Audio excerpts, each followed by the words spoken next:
The following program is being brought to you on the Voice America Health and Wellness Channel. For more information about our network and to check our additional show hosts and topics of interest, please visit voiceamericahealth.com. The Voice America Talk Radio Network is the worldwide leader in live Internet talk radio. Visit voiceamerica.com. The views and ideas expressed on the following program are strictly those of the host or guests and do not necessarily reflect the views and ideas held by the Voice America Talk Radio Network, its staff, and management.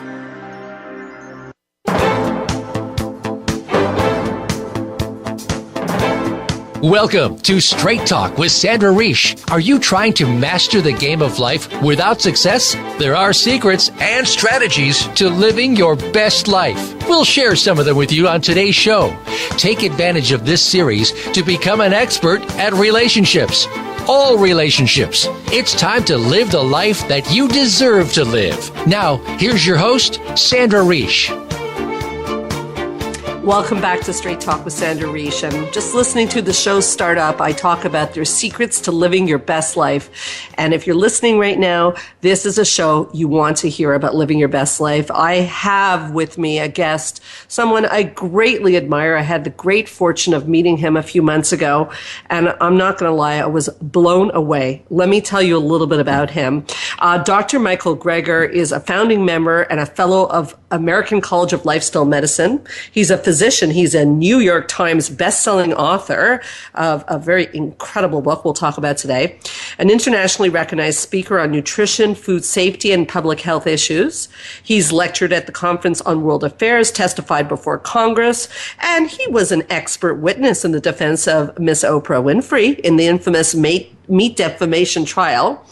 He's a graduate of Cornell University School of Agriculture and Tufts University School of Medicine, and he currently serves as the Public Health Director at the Humane Society of the United States. Now, his latest book is called How Not to Die, which became an instant New York bestseller, and he also has a website called nutritionfacts.org with videos and articles uploaded every day on, health and wellness and how to eat. So first of all, an incredible gratitude. You're a very busy guy. Thank you so much for coming on to Straight Talk, Dr. Greger. So excited to be here. He's also very funny, as you will see. Now, Dr. Greger, I want to start by asking a little bit about you. I was very taken by you. I found that not only are you brilliant, which is lovely, but you are extremely generous, and you stayed after every lecture to answer every question of every person. And from what I understand, you go through every English language nutrition journal every year looking for a groundbreaking science so that we don't have to. So, that's pretty extraordinary. How did this start to happen? Tell me. Well, in terms of my story, it was really all my grandmother. I was just a kid when the doctor sent my grandma home in a wheelchair to die. She was diagnosed with end-stage heart disease. Already had so many bypass operations, nothing more they could do. Confined in a wheelchair, crushing chest pain. Her life was over at age 65. And then she was watching 60 Minutes of all TV shows. And saw the story about this guy, Nathan Pritikin, one of our early lifestyle medicine pioneers, became one of his early success stories. She's even featured in Pritikin's biography. Talks about Frances Greger, my grandma. They wheeled her in. She walked out. Within a few weeks, she was walking 10 miles a day. Went on, thanks to a healthy diet, was able to live another 31 years on this planet till age 96 to continue to enjoy her 6 grandkids, including me. That's why I went into medicine, and that's why I practice the kind of medicine I practice today, lifestyle medicine. So for people listening, what does lifestyle medicine mean? Not everybody knows that term. Sure. Lifestyle medicine is using lifestyle approaches like dietary change, not just to prevent disease, but to treat and reverse it as well. The good news is that we have tremendous power over our health, destiny, and longevity. The vast majority of premature death and disability is preventable with a plant-based diet and other healthy lifestyle behaviors.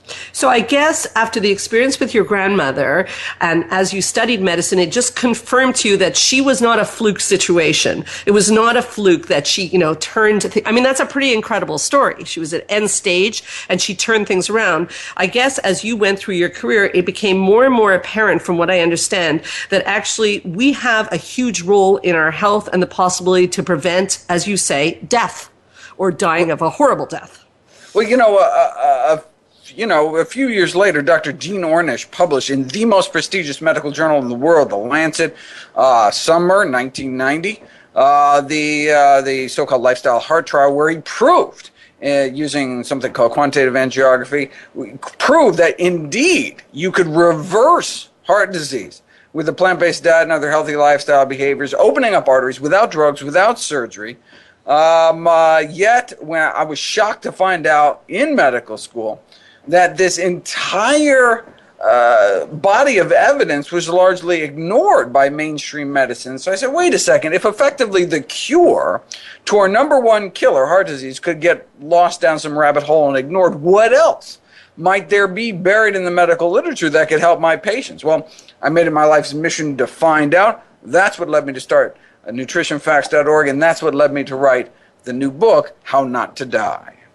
Okay, so firstly, we're definitely talking about becoming plant-based for these medical issues. So I guess the first question is, how did that happen for you? You weren't always plant-based, I'm sure.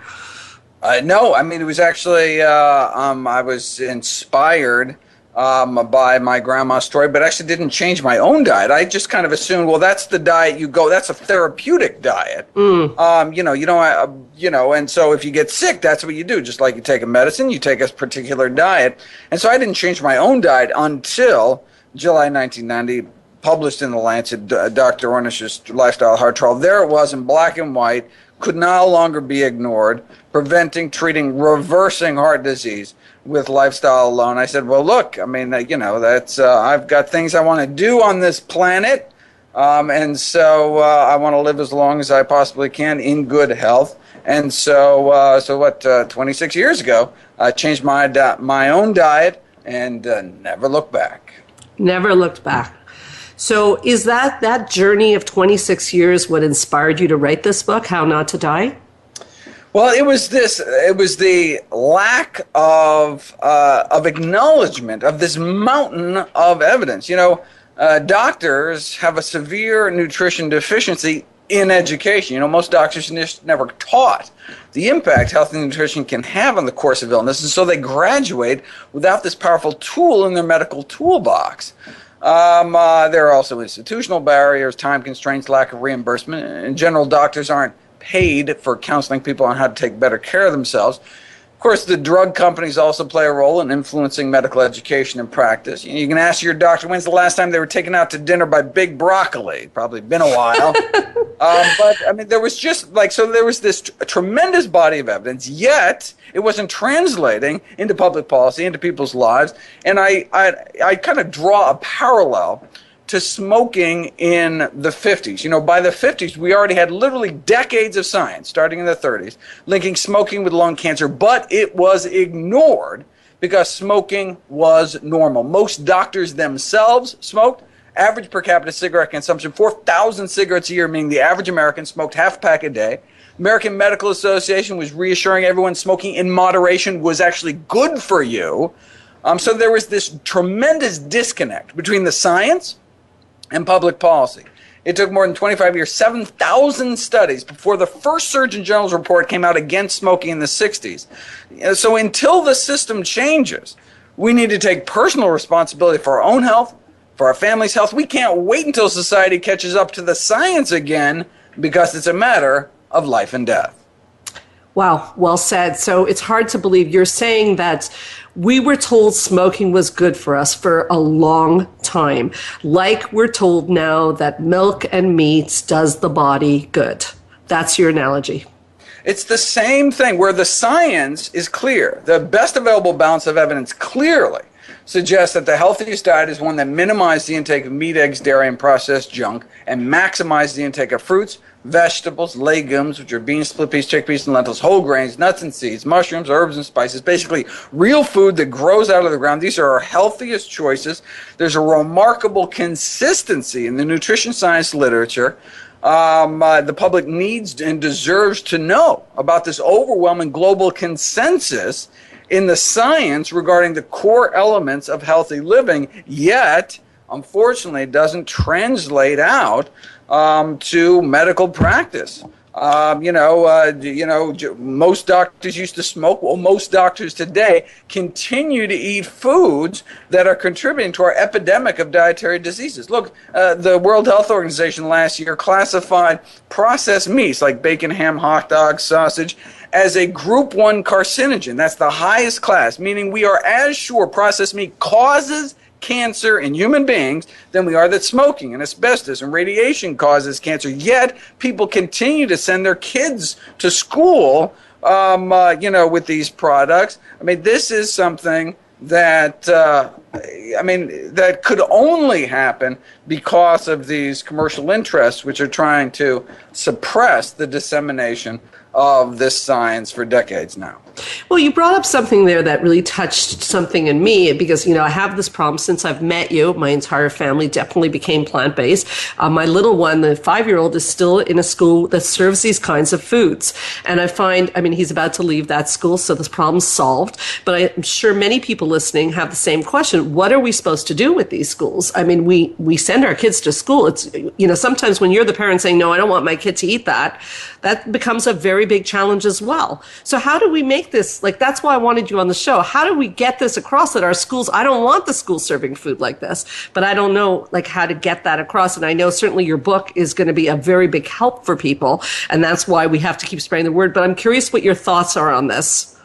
Well, there just has to be a general acknowledgement of the science within political spheres. So, if you go to the Centers for Disease Control and Prevention website, they should very explicitly say, look, processed meat, this is what I mean by processed meats, deli slices, turkey slices, all these, bologna, salami. These have been determined by the world's authority on what is and is not cancer causing to cause cancer, to increase the risk of cancer. That is all we need, is just for them to acknowledge the truth. If you go back in history, the year that smoking peaked in the United States was 1964.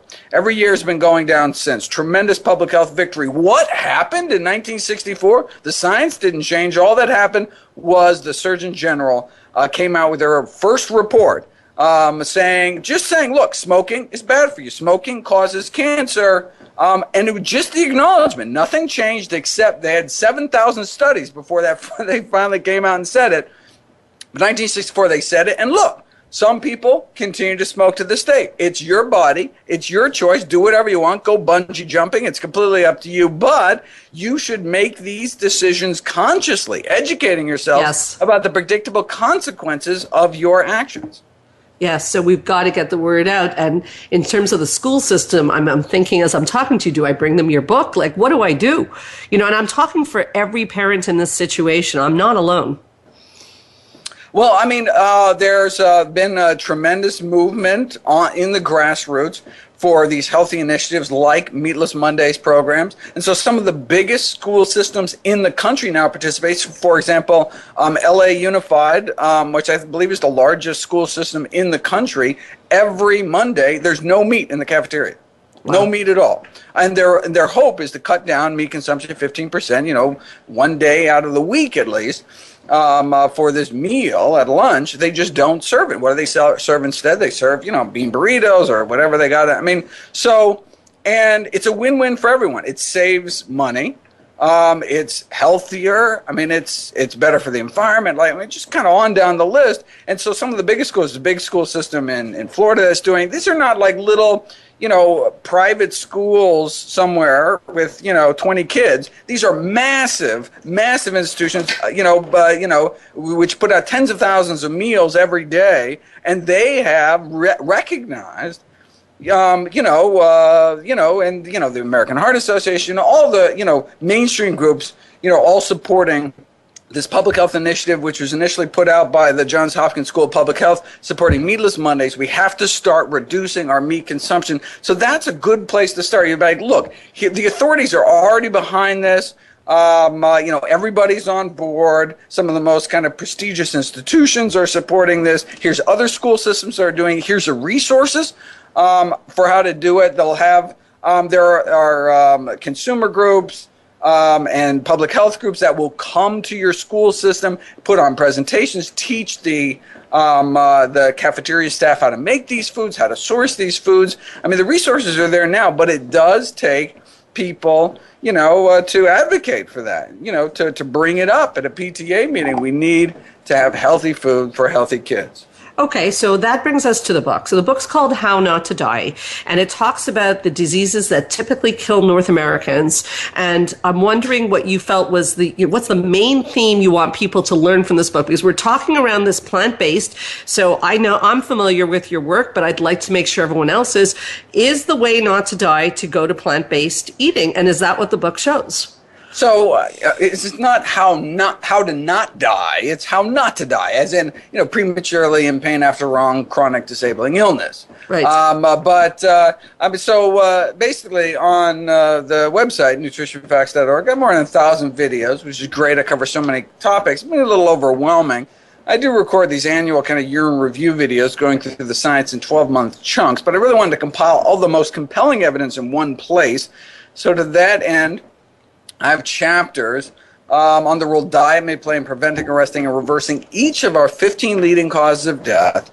So I just go, chapter how not to die from breast cancer, how not to die from colon cancer, how not to die from Alzheimer's, go on down the list, backed up by about 3,000 scientific citations. But, I didn't want it to just be a reference book. I wanted it to be a kind of a practical guide on translating this mountain of data into day-to-day kind of grocery store decisions. And that's what became the second half of the book, where I center my recommendations around a daily dozen checklist of all the things that I try to fit into my daily routine.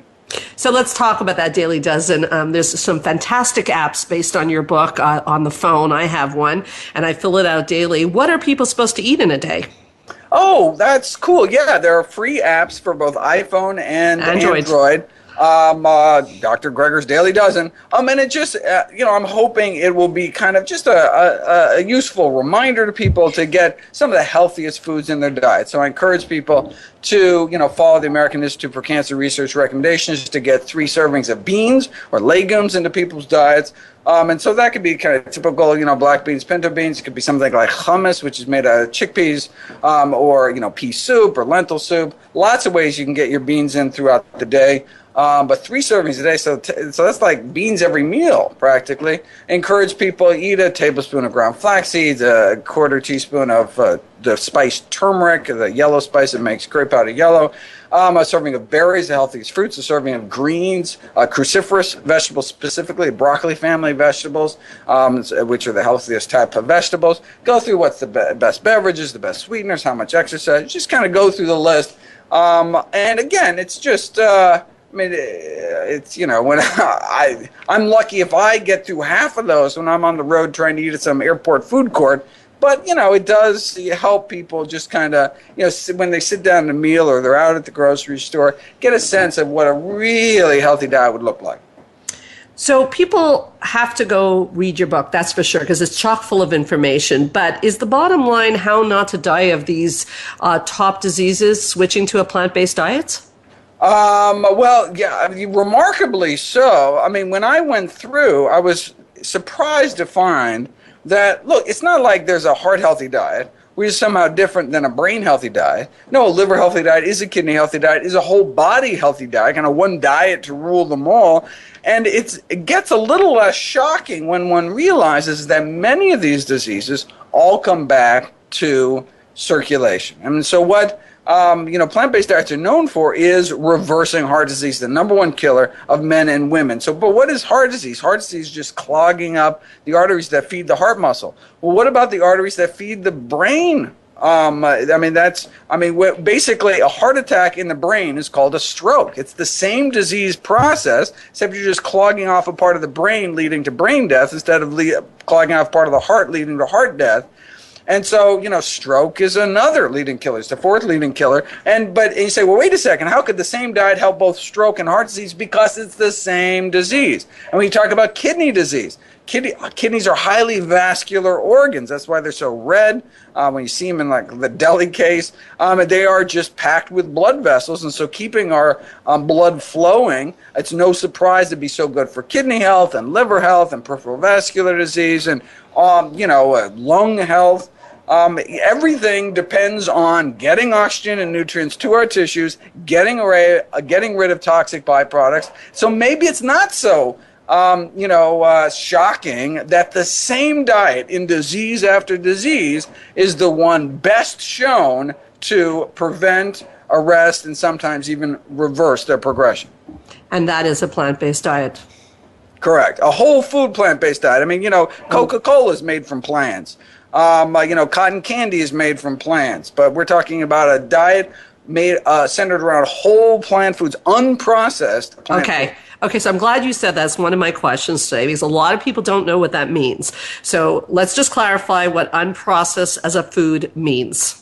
So, we're thinking of food as grown. So when you look at something, you should know where it comes from. So much of the food that we buy is what are called ultra-processed foods, meaning it bears absolutely no resemblance to what actually came out of the ground. So you look at a can of soda, was that from a sugar cane? Was that from a sugar beet? It has nothing left. Nothing of the original nutrition is left after you've so highly processed it into junk.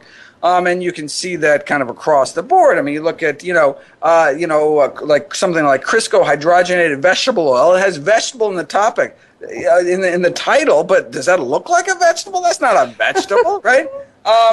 And so, ideally, we should eat foods that don't have anything bad added and don't have anything good taken away. And so, something like, apples are super healthy, but apple juice, you removed all the fiber, you removed a lot of the beneficial components. And so when you look at studies that compare brown rice to white rice, or whole wheat to refined flour products, or fruit to fruit juice, you see that the benefits are associated with the whole foods, and that these processed foods either are neutral, meaning they don't have the benefits, or even detrimental to one's health. So that's why it's important. It's not just plant versus animal. It's basically whole plant foods versus everything else, versus both processed plant foods as well as processed and unprocessed animal foods. Right. So the idea that animal food would be, let's say, whole doesn't solve the problem. It's better than processed meat, just like whole plant foods are better than processed plant foods. But, there's no animal food on the planet that has any fiber. Plants have fiber to hold them up. Animals have bones to hold them up. It's a completely different animal, no pun intended.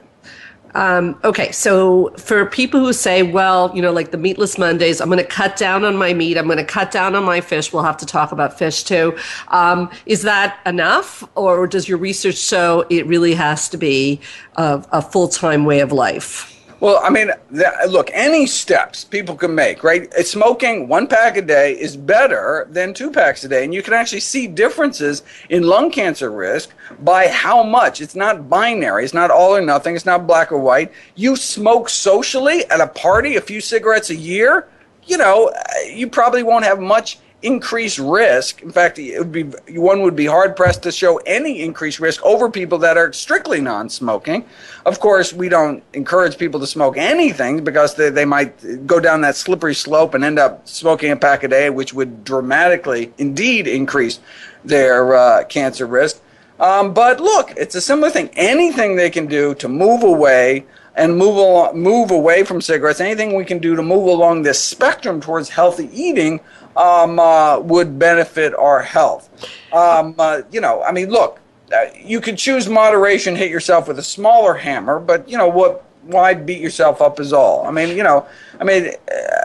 As a physician, I just lay out the potential consequences of one's actions. But when it comes to my smoking patients, I don't tell them to cut down a half pack a day. I tell them to quit. Sure, a half pack a day is better than 2 packs, but ideally we should only put healthy things in our mouth. Okay, so that's well said, and I want to definitely emphasize the fact that what you're saying with this analogy, in your analogy, the meat, the dairy, the processed, and I guess fish as well, Dr. Greger, I'll check that with you, fall into the category of the smoking or the hammer that you just referred to. Correct. Okay, so cheese is out. Look, it doesn't matter what you eat on holidays or your birthday or special occasions, but on a day-to-day basis, absolutely. Day-to-day, we should center our diets around whole plant foods, so cheese is out. Now, some of your followers on Facebook have asked me to ask this question to you. So, Daily Dozen, myself, I have the same problem. Is to get it in, I'm eating many, many times a day. And I've heard through the grapevine that this is a question that I need to ask you, is how many times a day should we be eating? Yeah, it's a lot of food. I mean, that's one of the, to eat plant-based, you really got to kind of like food because, the foods are so calorically dilute that, they're very filling. And so, I mean, if you think, a tablespoon of butter or oil or something, some processed food or animal food, you can have 100 calories. You know what 100 calories of strawberries look like? That's a big heaping bowl. 100 calories of tomatoes, 100 calories of broccoli. I mean, that's a lot of food. So because healthy foods tend to, in general, be so calorically dilute, you have to eat a lot. Now, so for some people that may mean, eating multiple times a day, carrying around snacks, particularly if you're athletic. If you're burning off 4,000 or 5,000 calories a day, if you're a swimmer or something, losing a lot of that heat to the water, then, you may have to carry around, these really calorically dense plant foods like trail mix, dried fruit, nuts and seeds. Doing smoothies, another way to pack in a lot of calories and kind of sneak it by your body in liquid form so it doesn't count it as well. You got to eat a lot of food, and this is particularly important for children. Look, small kids got teeny little tummies, and so so for us adults, food with lots of fiber and water and all this stuff, that's great. But look, if you got a teeny little stomach, then you have to pack in calories. You have to pack in energy. So we're talking nut butters. We're talking, really calorically dense foods to pack in a lot of calories and nutrition in a really small space. Okay, so it's okay that I'm eating pretty much throughout the day now. Yeah. I'm okay? Yeah, well, look, I mean, your body will tell you if you're hungry, you eat. I mean, that's what... Okay. That's what hunger's for. I read somewhere that it's like it has to be 3 meals a day, but if I do the Daily Dozen, that's not fitting into my 3 meals. So I'm hungry. I'm happy to eat it. I feel good eating it, but I just wanted to make sure that I'm not off track, and I'm sure other people are curious about that. As a matter of fact, I know they are because they wrote to me about that, asking to ask you that question. Yeah, now, so there's an interesting body of evidence about so-called intermittent fasting. Whether or not it's better to compress one's food intake into a certain time period every day. So it's a question, for example, of trying to, this is not like how many meals you have, but when you're eating. And so the proponents of intermittent fasting suggest one should try to fit all one's eating into 8 hours a day. So then every day you're actually fasting 16 hours. You're fasting 2/3 of your life. And people do that different ways. Either they skip breakfast or they eat early and then have an early supper and then don't eat at night. Now, is that something we should strive to? That is a research question that I will do a whole series of videos about. I have a big folder packed with literally hundreds of studies that have put it to the test, and I have yet to go through them, but I'm excited to do so because it's an intriguing research question. So the answer's out there. I just haven't had a chance to figure it out yet. So it's you don't know the answer yet, and it's not unequivocal, I guess. Now, maybe it's completely unequivocal. I just haven't looked at I got to read it to find out. Okay, you're a busy guy. So now you also talk about water in this, and we're going to go into exercise. So water is very important. And I remember you talking about the importance of water even in kids. And I've been mentioning that, I remember you talking about a study of kids drinking water during their school year as being important, and certainly for us. Can you say a bit about that? Yeah, it's really amazing. So actually, a significant boost in test scores. They found out when they actually surveyed kids that a lot of kids don't have any water for breakfast. They arrive at school already dehydrated.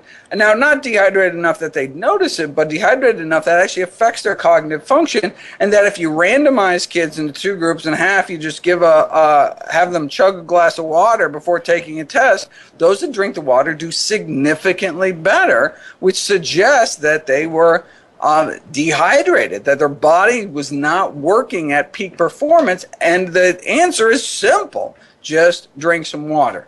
There are also some, green tea, herbal tea. There's other healthy beverages to eat, but water is always a good idea. Now, I know for a fact that you are walking on a treadmill as we're talking, aren't you? Of course I am. Yes. And when I came home from meeting you, I went and got myself a treadmill desk. No way! I Cool. did. You blew me away. Absolutely. You were my hero. Exciting. What did you get? I actually, hold on, let me just check the brands here. You know what? I don't know. It's a glass desk right on my treadmill, and it's been absolutely. But you know what? You do it for 7 hours a day. The first day I did it for 4 hours, and I almost died. Yeah, you got to start slow. You got to build up. But look, like any exercise program, you always got to start slow. Particularly because you don't want to put too much stress on your knees and your feet. You got to have good footwear. But look, it's the kind of thing, just like diet. Diets never work because by definition, you go on a diet, you go off a diet. No, it has to be a lifestyle. It has to be, I need to figure a way to eat that I can literally eat the rest of my life. So I have to enjoy it. It's got to be convenient. It's got to be, all those wonderful qualities. Same things with exercise. You have to figure a way to fit exercise in your day where literally you can do it every day for the rest of your life. It just would fit into your schedule. And so, look, you got your whole life to exercise. So you just got to find out, tweak, play around. Experiment and find ways that it's comfortable and enjoyable. And for me, definitely the treadmill desk. I can I walk about 17 miles a day, and I don't even notice it until you reminded me. I'm just walking and talking. You forget you're even on it. Yeah, I'm not that good at it yet as you are, but it's certainly why it spoke to me, and I hope people hear this, is that as you said it, I realized that as I became as I finished my studies and went into the field of psychology, that's when every physical problem I have started. Oh, no. Because I worked in a bar before and I was standing. That's where I got my real psychology training, by the way. But when I started sitting, and as I got older, every possible problem that could happen happened. So obviously, there are dangers to sitting. And you talked about there's dangers of sitting all day. Yeah. I sit all day in my job. Yeah, no, there really are. So it's not just inactivity, but sitting in particular is associated with increased risk of premature death, even if one then, for example, goes out to the gym after their desk job. That does not completely wipe out the risk of sitting. We were not meant to sit all day. It does all sorts of blood pools in our arteries, causes dysfunction, interferes with insulin resistance, a lot of bad things. Now, look, if you do have to sit all day, there's lots of things you can do. You can get up and you take frequent breaks, get the blood flowing. You can do a standing desk where, literally it's the same thing, but you can just stand. There's some desks that go up and down, so you can sit, you can, so you can sit, take a break, then go back up. Again, that's not going to work for other people. But there's, you got to find some way to keep active that's critical for health and longevity. So I just want to clarify one thing with that. So the walking desk, you do 7 hours a day. Do you also do a cardio exercise? I remember asking you that, but I don't remember the answer. I didn't until recently, actually.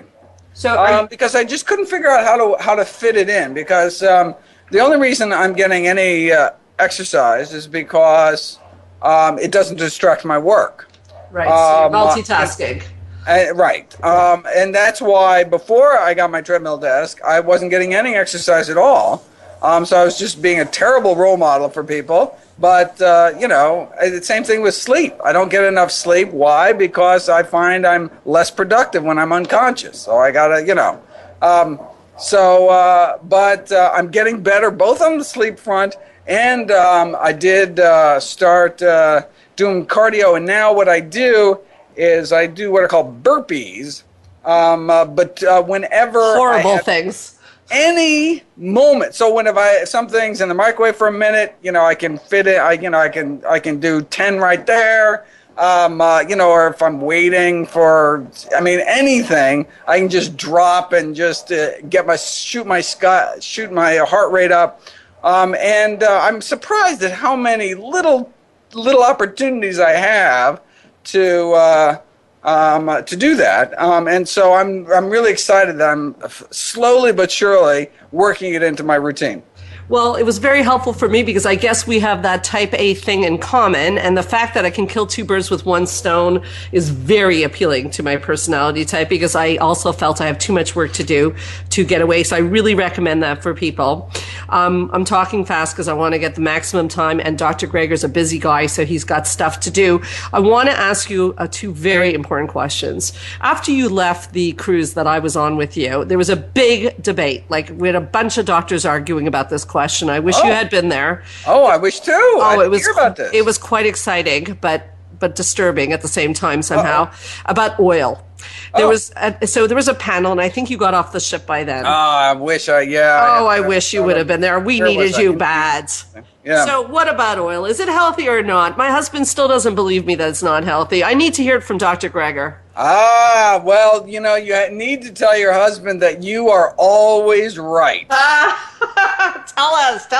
No. So look, oil, even just on the face, oil is processed food, right? It's the table sugar of the fat kingdom, right? So you take something like a sugar beet, super healthy food, remove all the nutrition, you're left with table sugar, right? So same thing with oil. You take like a walnut, super healthy food, you remove all the nutrition, you're left with walnut oil. It has a little vitamin E, some of the fat-soluble nutrients, but basically you removed all the fiber, all the water-soluble nutrients. It's like, why would you do that? You just stole all that nutrition from your food. Unfortunately, it gets worse than that. It's the most calorically dense food on the planet. So there's more calories per unit volume than anything else. So it's very easy to get kind of these excess, relatively empty calories, and actually may adversely affect our endothelial function. That's the function of our arteries, the lining of our arteries. And so, for example, after even so-called healthy oils like extra virgin olive oil, which actually you can see some of the phytonutrients in that oil. So it's not, it's less refined than other oils, so still retains some of its nutrition. Even something like that has a kind of artery clamping effect, literally within hours of consumption, such that your arteries become dysfunctional, don't work as well, and that lasts for about 4 to 6 hours, and then all of a sudden lunchtime, and you may do the same thing to your arteries again. Very similar effect to what you see with animal products. So again, processed foods and animal foods have these adverse effects. One way is through this arterial dysfunction, and so ideally we should try to eliminate oil from our diets. Again, doesn't matter what you do on on that cruise, as long as you don't do the cruise every month. So it's not something to be obsessive about, but in general, on a day-to-day basis. So, for example, we just don't have oil in the house. Right? But look, when we go out to a restaurant, of course they're going to add oil. They're going to add too much salt. They're going to, if you don't have control over your diet, you have as much control as you can possibly exercise. You can go to a healthier restaurant. You can choose some of the healthier options. But, none of them are going to be great. But at home, when you can wrestle power back over your life, and if you're not dealing with issues in the house where some people eat some things and not others, you could have a completely healthy household. You could have no junk food. You could have no salt shaker. You could have no oil. And if all you have is healthy stuff, if you get hungry enough, you'll eat an apple because that's all you got. You're not even tempted because you can be tempted, but there's nothing you can do about it. Right. Look, you're busy, type A. You're not going to run to the store. You got work to do. And so you'll eat healthy by default. The more we can make healthy options the default, the better.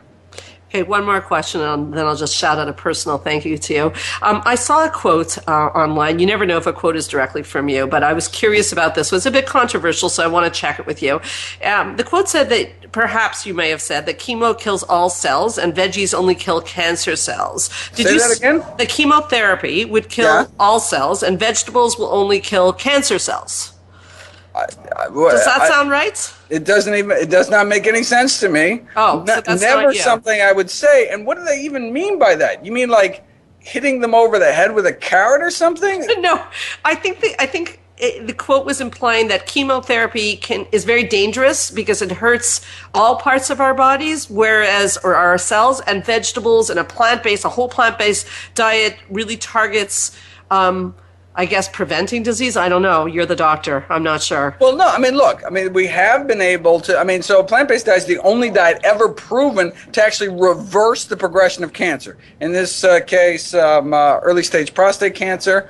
Actually, tumor shrinking, putting people on the same, plant-based diet that reversed heart disease, along with other healthy lifestyle behaviors. Exercise, stopping smoking, etc. So, but actual reversal, just like you got reversal with heart disease. So definitely, but look, when I'm talking plant-based diet, maybe it wasn't just the vegetables. They were eating fruit, they were eating beans, they were eating whole grains, they were eating lots of healthy foods. In fact, the only single food cancer progression reversal was actually done with a fruit, strawberries. I have this amazing video about the reversal of the progression of the development of esophageal cancer just by eating approximately a pint of strawberries a day. That is amazing. And so they had these lesions. I think in 82% of the cases, the lesions reversed. In about half the cases, disappeared completely. This was these precancerous changes in the esophagus. Absolutely amazing. Should have been front page headline news everywhere in the world. But of course, there's no strawberry lobby. Who's going to know about this? No one's going to send out a press release. But that was not a vegetable. Although they're very powerful vegetables associated with decreased cancer risk and extended cancer survival, like broccoli. Get your berries too. Do you believe in chemotherapy, though? If someone is suffering with cancer, would you recommend chemotherapy, or? No, it completely depends on the chemotherapy. There are certain cancers for which chemotherapy is literally a lifesaver, like childhood leukemia, like testicular cancer. Absolutely amazing, very clear-cut cases where you have a certain type of cancer. We have figured a way where we can wipe it out and you can live a normal life for the rest of your life. And otherwise, the cancer is going to spread. Odds are, and you'll die. However, unfortunately, for other cancers, there may be either no survival benefit or a very small survival benefit, and so it's given for palliation. Maybe it reduces pain if you have metastases in the spine or something. And so these are decisions that one has to make with the doctor, but it's critical that you ask these kind of questions. Wait a second, what is the 5-year survival rate difference between, how much more on average will I live if I do this, and what are the side effects? And they say, oh, wait a second, I'm only going to live a month longer, but the 6 months I have left are going to be absolutely miserable. I'd rather live 5 months with a better quality of life potentially and not do the chemo. I think both of those options are entirely legitimate depending on your circumstances. If your child's graduating in month 5.5 and you don't care how sick you want to be, you just want to be there for it, then maybe the chemotherapy is right for you. But you need to discuss this with your doctor, and this should be a joint decision, fully informed consent. It's your body. You're the one who's going to have to deal with the side effects or the potential beneficial effects, and so you just need to go into it eyes open. Okay, so Dr. Greger, we'll have you back, first of all, but before we go, I just want to mention the book is called How Not to Die, and I want to also mention your incredible website, nutritionfacts.org, with thousands and thousands and thousands of videos. I go on it all the time when I want to know I get a cold, I want to know what to do. It says eat kiwi, I eat kiwi. I listen to your studies like the Bible. In my opinion, and I'm sure many others, you are a gift to this world, Dr. Greger, and I really am so grateful you took the time for me today, and we'd love to have you back to talk about what examples of some foods you eat and so on and so forth. I want to talk supplements, but just thank you for being the person you are. And I want to mention that nutritionfacts.org is a non-profit website, and those thousands of videos that Dr. Greger does is just to give everybody the information. That is pretty incredible. So happy to help. Keep up the good work yourself. Looking very much forward to being back on. Thank you, Dr. Greger. I hope you have a moment to go to the bathroom before your next interview. I don't know about that, but I can hold it. Okay, and I'm going to text you the name of the treadmill desk. Thank you so much. Cool. Thanks. Bye-bye. We'll be right back with Straight Talk with Sandra Reish. Your life, your health, your network. This is Voice America Health and Wellness.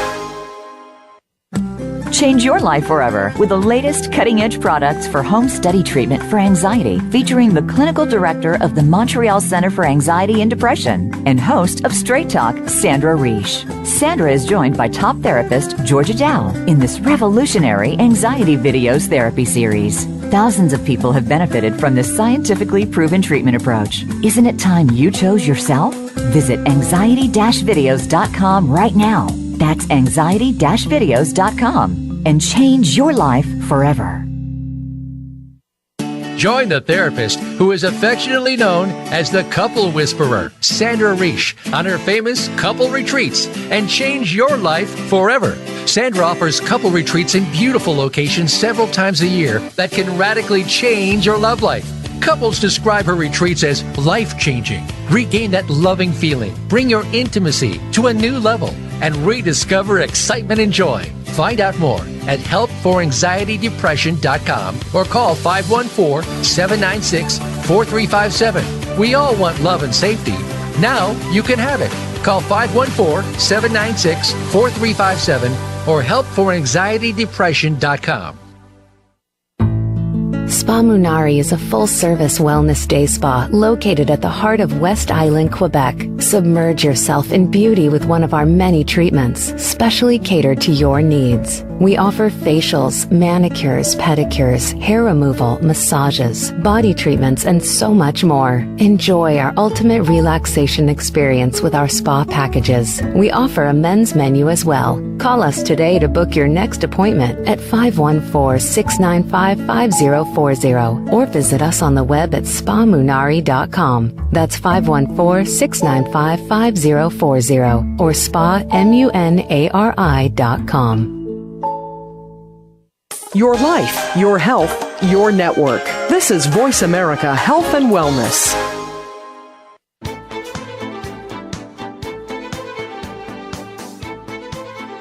You are listening to Straight Talk with Sandra Reish. To connect with the program today, please call 1-866-472-5792. Again, that's 1-866-472-5792. You may also send an email to info@helpforanxietydepression.com. Now, back to Straight Talk. Here's Sandra Reish. Hi, we're back with Straight Talk with Sandra Reish. That was such an amazing moment and a time with Dr. Greger. I want to explain why I felt this interview was so important and a little bit of why I have asked these doctors to come on the show. So Dr. Greger, as I started the show, spends his life going through, again, every issue of every English language nutrition journal looking for groundbreaking science. Now, I don't know about you, but I don't have time to do that. And when I went on this trip this year that I've talked about on a number of shows, it was called a holistic cruise. What I what bothered me is, I mean, there's many different opinions on what you should eat, and we're all in the same situation. Every week, another article comes out and tells you that what you thought was good for you is not, and so on and so forth. But what bothered me a lot, and I became determined to get the word out to anyone who listens to my show, is that we're not being given the full information. And like Dr. Greger so well said, once you have the information, it's your choice. It's just like he said about smoking. I mean, if you're smoking and you know it's going to kill you and you decide you want to smoke, cool, no problem. It's your life after all. And even if it's our partners or our friends, it's their life. And I think it's really important that we don't take it upon ourselves, as I often say in my practice, to teach people the error of their ways. On the other hand, I think it's also very important to get the information out.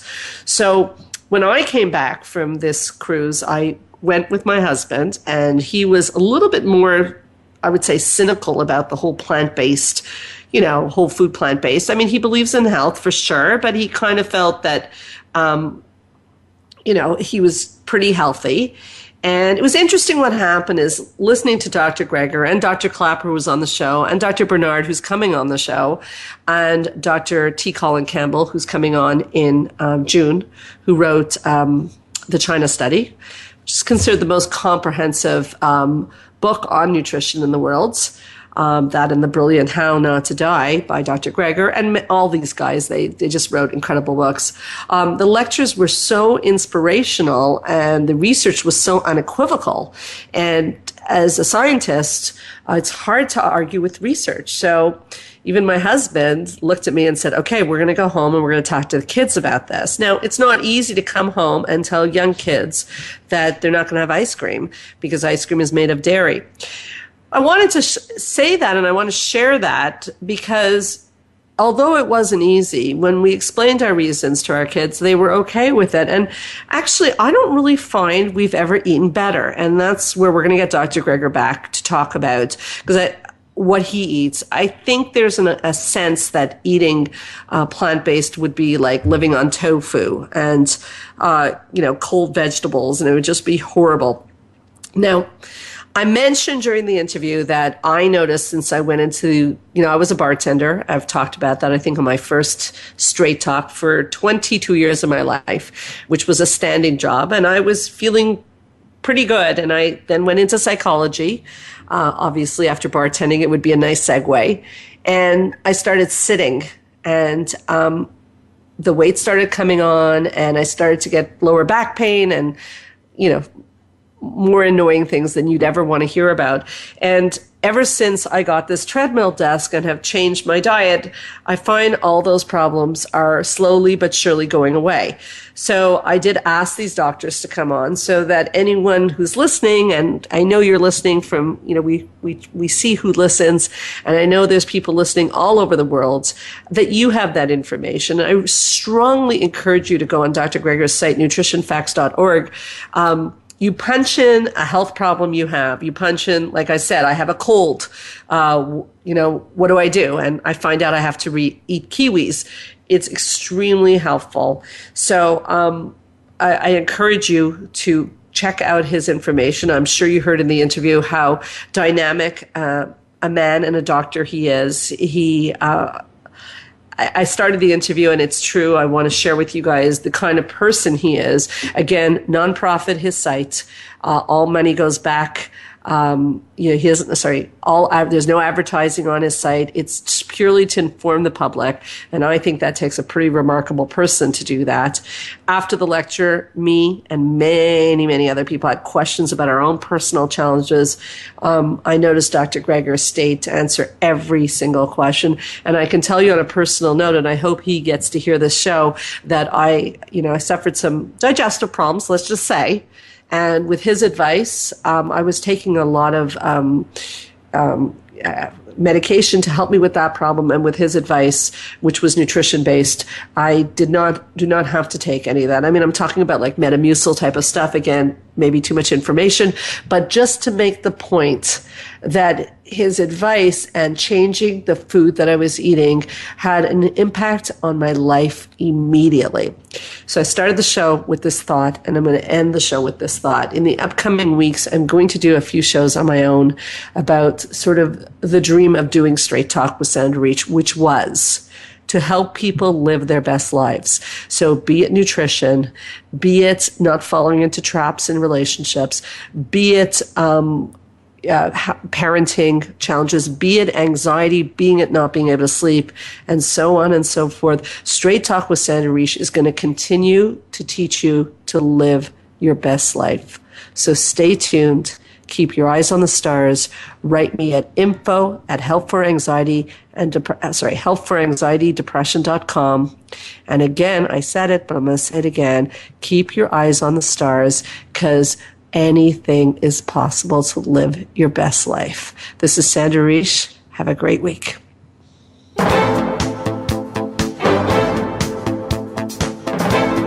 Thank you for listening to Straight Talk with Sandra Reich. We hope you've enjoyed today's show, and we'll tune in again next Thursday at 3 p.m. Pacific Time, 6 p.m. Eastern Time on the Voice America Health and Wellness Channel. Now, go live your best life.